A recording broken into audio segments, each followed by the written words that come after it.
National conference ने alcohol के हवाले से अगर याद हो इस शख्स को अगर याद हो, हमने कैंपेनिंग के दौरान ये ज़रूर कहा है कि जो ये दुकानें खोली गई हम ये बंद कराएंगे, वाइन शॉप जो खोले गए ये बंद कराएंगे, हम इस पर पाबंदी लगाएंगे, इसको रेगुलेट किया जाएगा, पाबंदी लगाई जाएगी, लोकल्स के लिए बंद होगा। और कल उनसे उस बारे में सवाल पूछा गया, उन्होंने बदकिस्मती से एक बहुत ही एरोगेंट मगरूराना जवाब दिया और जिसमें कोई लॉजिक नहीं था। वजह इसके कि हमने जो लोगों से बात करके उनको वादे दिए हैं या एतमाद दिया है, इस हवाले से हम इकदाम उठाएंगे। उस पर अमल करने के बजाय लोगों को ही उन्होंने डांटा, लोगों को शराबी कहा कि आप दुकानों पे चले जाते। ये लैंग्वेज बीजेपी की थी। 2019 के बाद हम पे तोहमतें लगाई गई कश्मीर के लोगों पे, करप्ट है, चोर है, एंटी नेशनल है, टेररिस्ट है, ड्रगिस्ट है, शराबी है। अब ये भी कहने लगे हैं। जिस चीफ मिनिस्टर को हमने खुद बनाया, कश्मीर के लोगों ने, जम्मू के लोगों ने, ताकि इन बिद्दतों से लड़े और कश्मीर के लोगों के, जम्मू के लोगों की इन टैगिंग्स के खिलाफ लड़े, वही अब कश्मीरियों पे टैग लगा रहे हैं, वही अब लोगों पे टैग लगा रहे हैं और वही वो एरोगेंट तरीका दिखा रहे हैं जिनको इस एरोगेंस के खिलाफ लड़ने के लिए लोगों ने वोट दिया था।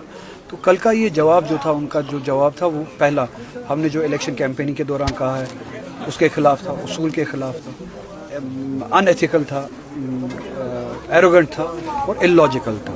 सर, जो आज आपसे मिलने जा रहे हैं तो उसके हवाले से वो होम मिनिस्टर से मिलने, तो उसके हवाले से बताइए क्या उम्मीद है? कहा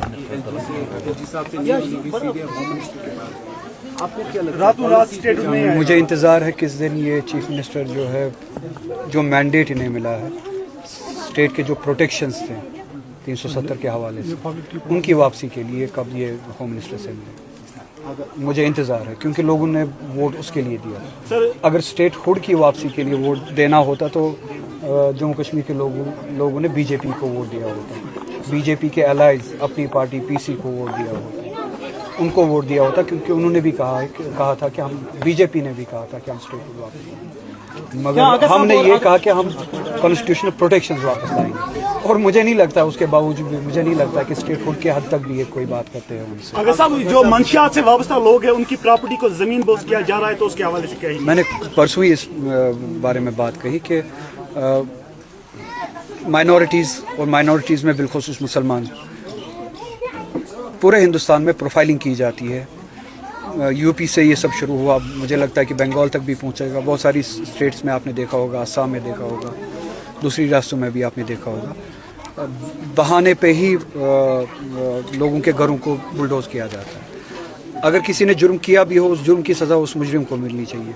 मगर आपने देखा होगा कि उसके घर वालों को सज़ा दी जाती है, घर तोड़े जाते हैं।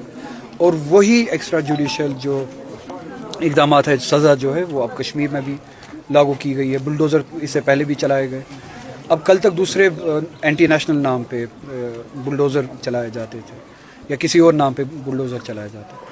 अब ड्रग्स के नाम पे भी जो है प्रोफाइलिंग की जाएगी। हम ड्रग्स के बिल्कुल ख़िलाफ़ हैं। हम चाहते हैं कि ड्रग्स के ख़िलाफ़ लड़ाई लड़ी जाए, संजीदा लड़ाई लड़ी जाए, और उन ऑफिसर्स को भी सज़ा दी जाए जिनके जुरिस्डिक्शन में ड्रग्स आते हैं। उस एलजी को भी सज़ा दी जाए, वाइस रॉय को, जिसके आने के बाद ड्रग्स में इजाफा हुआ यहाँ पे। क्योंकि law and order, police, security forces, intelligence, सब कुछ इनके हाथ में, और इनकी मालूमात के बगैर ड्रग्स का कश्मीर में आना नामुमकिन है। अगर इनके होते हुए ये सब कुछ बढ़ रहा है तो ये भी सज़ा है, इनको भी सज़ा मिलनी चाहिए। जो ड्रग लाते हैं, जो ड्रग्स बेचते हैं, उनको भी सज़ा मिलनी चाहिए। मगर बेगुनाहों को या घर वालों को किसी मुजरिम के नाम पे बुलडोज़र चलाना, ये वो वेंडटा है, वो दुश्मनी है कश्मीरियों के साथ, माइनॉरिटीज़ के साथ, मुसलमानों के साथ, जो ड्रग्स के नाम पे। शोपियान में जो मदरसे को बंद किया, कोई सवाल अगर वो आगा साहब, कश्मीर में हमेशा के लिए अफवाहों के बाजार गर्म होते हैं।